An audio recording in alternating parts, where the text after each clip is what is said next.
David Brewster here with an episode of Chordplay, and this is Identifying Chords. And while this episode may not be the most exciting episode of Chordplay I've put together so far, it is very important. And this topic and subject, as far as chord formulas and identifying chords and understanding, these little subtle changes between different chords, is very important. But it's also very commonly misunderstood, and it's frustrating and confusing. And for some of you, that have been struggling with this, it does feel like you kind of return to school or something, and you have to memorize, and you're working with formulas and, terminology and all these different things, and it's very, very hard. And I know a lot of people, once they kind of get their foot, in the pool, they realize, okay, this is too cold or it's too deep, and they just kind of, ignore it or pretend like it isn't important.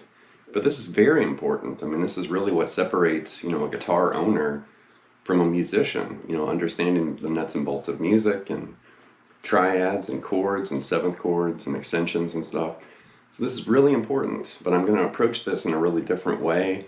We're going to present it in a different key. I'm going to move things into a different position, and kind of get away from more of the traditional way that it's shown, in books and in instructional videos, and just kind of shake it up a little bit. So that way, maybe if you've already looked at this and worked on it, maybe it'll seem fresh, because we're going to, kind of give it a facelift. And if you've never worked on this before, then this will just be, kind of a good introduction and kind of helping you, get your hands dirty with this information.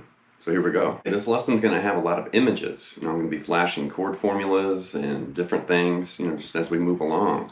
So there are going to be a lot of images, in this lesson. And the first image I'm going to share here, these are just essential chords, chords I feel that are very important to at least understand, the basics, but realize that this isn't everything as far as, chords. There are tons of different types of chords.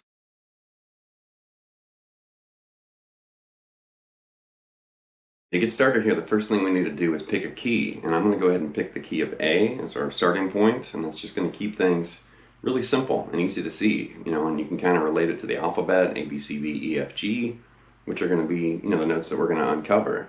But, it's just really important, like once you've studied this in one key, you definitely need to move it to other keys, so you can kind of rework this information in other places on the fretboard and kind of rework it in your mind too. But we're going to start with the key of A. Okay, now that we've selected a key, we're going to basically uncover the A chromatic scale, which is going to show you all 12 notes, when you start on the note A. It's everything in the kitchen sink, and that's going to be a good place to start. And we can put it right here. And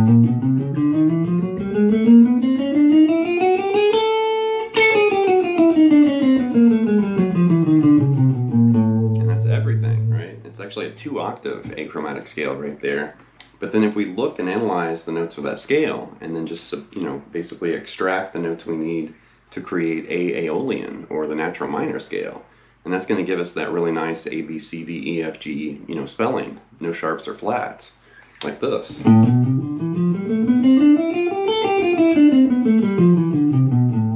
that's a 2-octave, A natural minor or Aeolian, scale. That's A, B, C, D, E, F, G, A.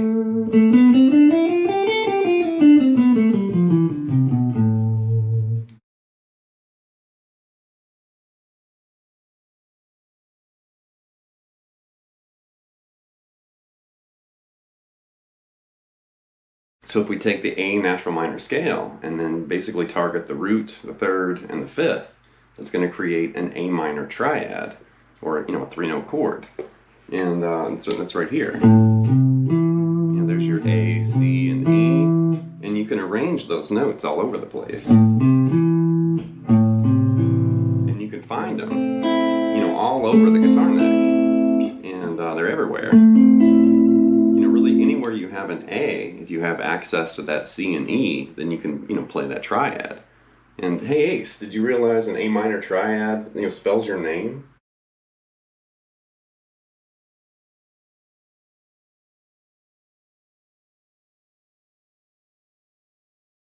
And now that we've found the triad and we've started kind of locating, that A, C, E triad on the fretboard, let's put this in a different place. Let's not put it in the traditional, like, basic, open position A minor chord down there. So I don't want to show it here, because it's been shown, here a million times. And I also don't want to show it here, using the Stairway to Heaven, A minor bar chord, because that's been shown there a lot too. So just to kind of shake things up and keep all this very fresh. I also want to keep the notes, spelled A, C, E. And as we start moving through these different chord types, I want to lock into that. So you can look at your hand and your fingering and the fretboard, and you can see it. We're moving and changing, and that way we're not going to, relocate to another position, because that might confuse, your view of what we're doing. So we're just going to lock in. And we're going to play A minor right here. So it's a little unusual, compared to the more traditional, A minor shapes that you might have seen before. This one's not really as common, but I do like this chord shape and that, fingering or whatever. So there's A minor. We've got the low A root. There's C, and there's E. And then we've got an extra E, A on top. So it's still just an A minor triad, but we're technically playing 4 strings or 4 notes. It's a doubled A for 2 of those notes. And you can also see there's an octave jump, from the root note A to that C. So we're kind of doing, like a space between the root and the third, but it's still lined up, A, C, E. So there's our starting chord, A minor. So let's take that A minor chord and we're going to change it to A minor 7, and this is going to be a very easy alteration. And in the key of A minor, the 7th note is G. It's right before, the octave right there, the A again. That G note is a flat 7. So if we take this A minor chord and then just kind of check out the neighborhood right there, there's a G we can grab right here. So there's A minor 7, okay? A, C, E, G. Now if you really have your theory goggles on or your guitar chord, goggles on, you can actually identify that also as a C. If we change the root to, that C note, then it magically becomes C major. And then if we basically drop that C to A, then it changes it to A minor 7. Really interesting.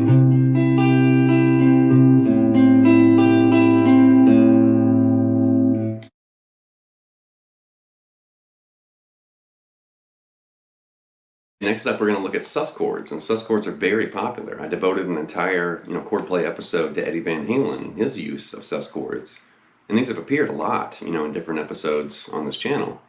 And basically you have 2 different varieties. You have A sus2 and A sus4. So in the key of A minor, the 2nd or the 2 is going to be B, and then the 4th is D right there. And if you just number the notes of that scale and think 1, 2, 3, 4, 5, 6, 7, you can see where those formula names and those formulas for these chords are coming from. So we're going to basically replace the 3rd, which is C, with a B. If we do that, that's going to change it to A sus2. And then if we replace that C with a D, it's going to change it to A sus4. So if we go back to our A minor chord we were looking at and using earlier, there's A minor. There's your C, with your middle finger. If we lower that a half step to that B note waiting right there, then that's A sus2. Right, so instead of A, C, E, now it's A, B, E. Now if we go back to that A minor chord and replace the C with this D note up here on the 12th fret on the D string, then that's A sus4.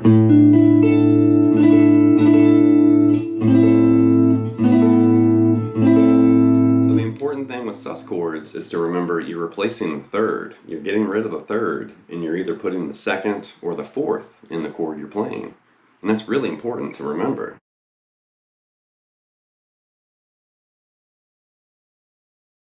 Up next are add chords, and these are also very popular, and they've appeared on this channel quite a bit. And I love add 9 and add 11, which is what we're going to be looking at. And this is loosely related to the sus chords we just looked at, the sus2 and the sus4. Because we're still going to be playing with that B and that D note that we were just, kind of using. But now we're going to keep the triad. You don't want to replace the 3rd. You want to keep that 3rd, and then you're adding either the 2nd or the 4th. And if we do that, we can basically use this A minor chord we were playing with right here. And And then we're going to stretch over here on the high E string and grab this B, and we're going to add that to the triad. And that add of the note is going to change that to A minor add 9. Because we're adding B to that triad. It's kind of a hint with the name. When you see add, it means you're tacking something additional on to whatever you're playing. So A minor add 9. Also do that with the 11th, you know, an A minor add 11. So instead of B, we're looking for a D, and we can kind of sneak up here and find that D on the high E string right there with your pinky. So there's A minor add 11, because we have A minor, and we're adding the 11th, that D note.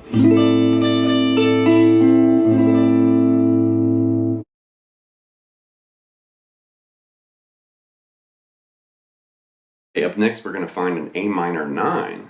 So it's not add 9, it's just A minor 9. And this is going to basically include the 7th. You know, so earlier when we hit A minor 7, you know, that's what we're going to target, and then we're going to add the 9th to it. And if we do that, you know, right there we can see there's our open A, there's C, there's E, there's G, and then we're going to recycle and use that B that we had for the add 9 chord, but now we're using it in A minor 9. And if you look at that, you know, there's A minor 9. And if you really, you know, kind of think outside the box, or you put your, you know, your chord goggles back on, if we change that root note to C, then magically it becomes C major 7 right there. But then with the A root note, it's A minor 9.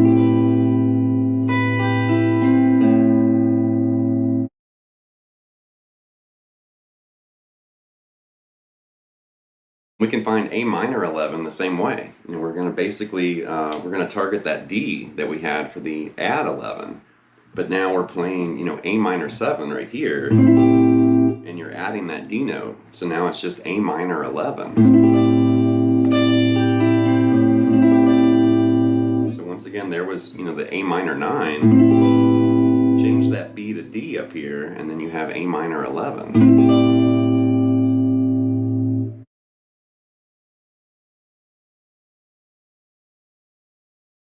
The last two chord types I'm going to share here are the flat 13 and the 13. So we're going to be looking for A minor flat 13, and then we're going to change that ever so slightly to just A minor 13. And this is confusing, and also with this nice, you know, handy A minor chord we were playing with, this does kind of shake things up a little bit, because we're not going to be able to keep that triad. We're going to have to change a little bit to include some of these notes we're going to be adding here. So we're going to basically start with A minor, and then go to that A minor 7, and now we need to add an F to play this A minor flat 13. So there's an F right here, a half step away from this E note that your middle finger is using for fretting right there. So if we take that E note and change it to the high E string, then we can safely just plop that F right there, and then there's A minor flat 13. That's a very mysterious, you know, modern kind of sound. So that triad's still there, but it's kind of hiding, because now instead of doing A minor 7 like that, like we've been doing, we're doing it like this, and then we're adding that F right there. Something like that. And that's the flat 13, F natural, which was part of the A natural minor scale. That F note right there. But, and you can hear a lot of flat 13 chords in music for sure. But then the other type that's really interesting is just A minor 13. And we're going to change that F to F sharp. So there's A minor 13. And all we changed was the 13 from flat 13 to a regular 13 or natural 13.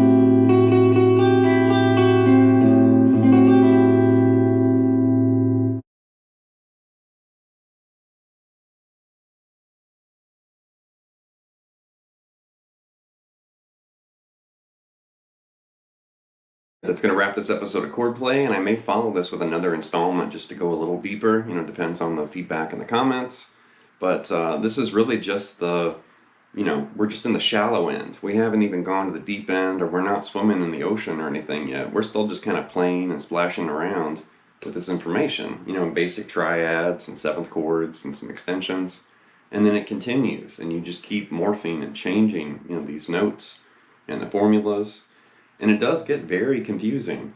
But one important thing I'm going to add here at the end, just keep in mind that the second is also known as the ninth, the fourth is also known as the 11th, and the sixth is also known as the 13th. And I know that took me a while to really understand, when do I use the second terminology or the ninth terminology in, fourth or 11th, sixth or 13th. That's confusing because you'll see, A minor 6 and then you'll see A minor 13. And you might think, well, what's the difference, But a lot of it has to do with the seventh. Like we were looking at that A minor 7. And typically in, chord construction, when there's a seventh in the chord you're playing, you almost always use the higher numbers, the 9, 11, and 13. And then when you're just dealing with the basic triad, A, C, and E, then more than likely you're going to be using the 2, the 4, or the 6. But it really just depends. And there are exceptions. There are always exceptions. Like the add 9 chord, there's no 7 in that chord, but we still use that add 9 terminology. So anyway, hopefully that didn't confuse anybody. But it's important to know that and really get in there and understand, seconds and ninths, fourths and 11ths, sixths and 13ths. And once you really, understand that, it gets easier as you move deeper into chords. So anyway, leave some feedback and comments. Please subscribe to the other lessons, and I'll be back before you know with more content and material. Thank you.